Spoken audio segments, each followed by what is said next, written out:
গত 12ই আগস্ট 2026 মাননীয় তথ্য সংস্কৃতি দপ্তরের মন্ত্রী মহোদয় সুশান্ত চৌধুরী মহোদয় একটা প্রেস কনফারেন্স করে বলেছেন। প্রেস কনফারেন্সে যা বলেছে আমি তা একটু পরে শোনাচ্ছি। পর্যটন মন্ত্রী আরও বলেন, এখন থেকে রাজ্যের সরকারি চাকুরির ক্ষেত্রে পিআরটিসি আর বাধ্যতামূলক নয়। এর পরিবর্তে নিয়োগ প্রক্রিয়ায় অংশগ্রহণের জন্য প্রত্যাশীদের অবশ্যই রাজ্যের যে কোনো বিদ্যালয়ে প্রথম থেকে দ্বাদশ শ্রেণী পর্যন্ত যে কোনো সময়ে 5 বছরে এক নাগারে পড়াশোনা করার প্রমাণপত্র থাকতে হবে।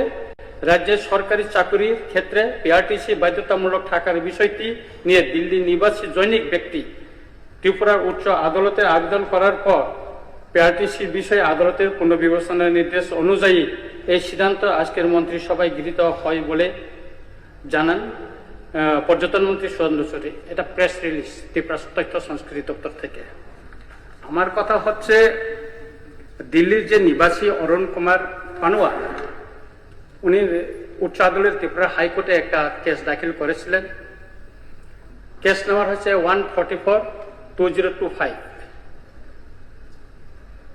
কেসটা 2025-এ দাখিল হয়েছে এবং কেস ডিসপোজ হয়েছে 25/5/2025। আমাদের মন্ত্রিসভার সিদ্ধান্ত যদি 2012 তারিখে হয়ে থাকে, 12/8/2026 হয়ে থাকে, তাহলে মাননীয় যে আদালতে হাইকোর্টে কিভাবে অ্যাডভোকেট জেনারেল তিনি মন্ত্রিসভার সিদ্ধান্তটা দাখিল করতে পারলেন। এবং যে চাকরি অ্যাডভার্টাইজমেন্ট হয়েছিল তার নম্বর হচ্ছে 10/2025 and 11/2025। বিষয়টা আমাদের খুব বিবেচনার আছে, কারণ মন্ত্রিসভার সিদ্ধান্ত নিয়েছে আপনার 12ই আগস্ট 2026-এ, আর কেসটা ডিসপোজ হয়ে গেছে। এই কেসটা ডিসপোজ হয়ে গেছে, একটু আগে বললাম আমি, 20/5/2025-এ।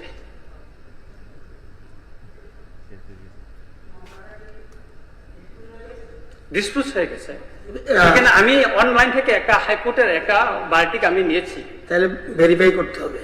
এটা হাইকোর্ট থেকে আমি অনলাইনে একটা অনলাইনে একটা বার্টিক নিয়ে আসছি। এখানে আছে, এখানে কিছু কমেন্ট করেছে কিনা বলেন না। জাজমেন্টে কি বলছে আমরা জাস্ট না, অনলাইন থেকে আমি নিয়েছি, অনলাইন থেকে নিয়েছি এবং অনলাইনে এখানে সবটা বিস্তারিত লেখা আছে। জাজমেন্টটা এখানে জাজমেন্টটা আছে, মূল জায়গাটা বলেন না, তো লাস্টে পড়ুন না। জাজমেন্টটা পড়বো, জাজমেন্ট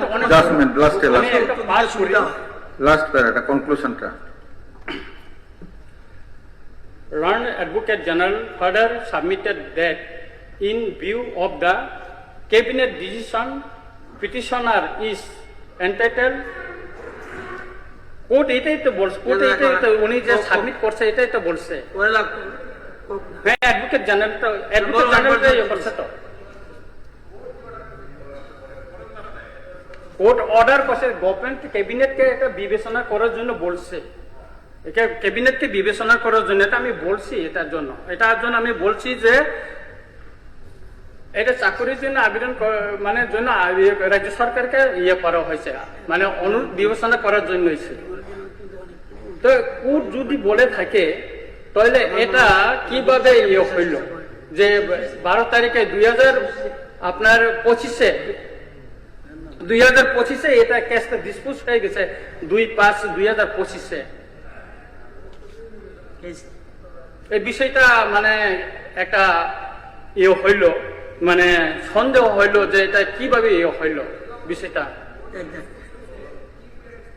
না ঠিক আছে, এটা বিবেচনা করার জন্য বলছে। এখন আমার ডিমান্ডটা হচ্ছে এই যে পিআরটিসি, এটা আমাদের রাজ্যের বেকারদের জন্য বা যুবক যুবতী যারা শিক্ষিত আছে এটা যদি উন্মুক্ত করে দেওয়া হয় বা এটা বাধ্যতামূলক যদি না করা হয়, তাহলে আমাদের রাজ্যে যে এতজন বেকার যুবক যুবতী যারা আছে তাদের চাকরি পাওয়ার ক্ষেত্রে খুব কঠিন হবে। কারণ আমাদের উত্তর পূর্বাঞ্চলে দেখুন, আমি বলছি আপনাদেরকে এক তথ্য নিয়ে আমি বলছি, অরুণাচল প্রদেশ, আমি কিছুদিন আমার ফেসবুকে আমি বলেছি তারা বাধ্যতামূলক করেছে এটা, অবশ্যই পিআরটিসি। আসামে আছে, হিমাচল প্রদেশে আছে, উত্তরাখণ্ড আছে, মিজোরামে আছে, সবখানে এতে আছে এটা পিআরটিসি। কিন্তু হঠাৎ করে যে ত্রিপুরায় আমাদের যে ক্যাবিনেট একটা বাইরের একজনের দায়ী করা, এটা মাননীয় কোর্ট বলছে এটা বিবেচনা করার জন্য। ক্যাবিনেট এটা বিবেচনা না করেও তো বলতে পারতো না এটা আমাদের রাজ্যের বেকার যুবক যুবতীদের সাথে এটা আমরা বিবেচনা করতে পারবো না, এরকম একটা ডিসিশনও হইতে পারতো।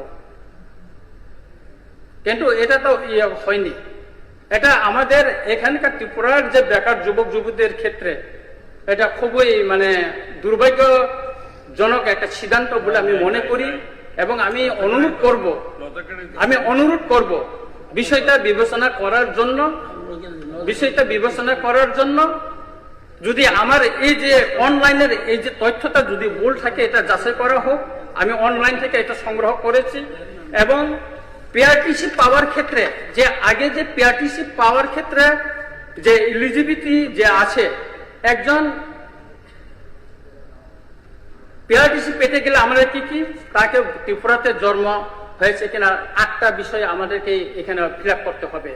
দ্বিতীয়ত, অ্যাপ্লিক্যান্ট ত্রিপুরার 10 বছর অবস্থান করছে কিনা, লাগাতার 10 বছর অবস্থান করছে কিনা, এবং তার বাবা এবং প্যারেন্টস 10 বছর ত্রিপুরাতে ছিল কিনা, তারপর তার বাবা তার প্যারেন্টস এখানে গভর্নমেন্টের কোনো সার্ভিস করছে কিনা বা ডেপুটেশনের আউটসাইডের স্টেটে কোনো চাকরি করছে কিনা, এটা বিষয়টা আছে। এবং তার বাবা আদার কোন স্টেটে, গভর্নমেন্ট স্টেটে বা আদার প্রাইভেট অর্গানাইজেশন কোন আউটসাইডে চাকরি করছে কিনা, এই বিষয় আছে। এবং অ্যাপ্লিক্যান্ট তার নাগরিকত্ব কার্ড আছে কিনা, অথবা তার পার্মানেন্ট রেসিডেন্ট সার্টিফিকেট আছে কিনা, এই বিষয়টা এখানে পার্মানেন্ট রেসিডেন্ট আছে কিনা। আরেকটা বিষয় হলো স্পাউস, তার পরিবার এখানেকার ত্রিপুরার বাসী কিনা। এবং আরেকটা, do you want to upload any other supporting documents or yes no এখানে লেখা আছে, এগুলি করতে হয়। তাহলে যদি আমরা এই পিআরটিসিটা উন্মুক্ত করে দেই বা এটা সরলীকরণ করে দেই, তাহলে তো ত্রিপুরার বেকার, আমাদের রাজ্যে অনেক বেকার জাতি জনজাতি অনেক বেকার আছে আমাদের ত্রিপুরায়, তাদের চাকরি পাওয়ার ক্ষেত্রে খুব কঠিন হবে এবং তারা বঞ্চিত হবে। এবং ইতিমধ্যে আমি আরেকটা তথ্য আপনাদেরকে আমি জানাচ্ছি যে এই বছর মেডিকেলের যে আসনটা ছিল, সেখানে 5টা এসটি কোটায় 5টা সিট বাহিরের লোক পেয়েছে। আমি কোথায় এখানে আছে, ওরা বাইরের লোক পেয়েছে। এখানে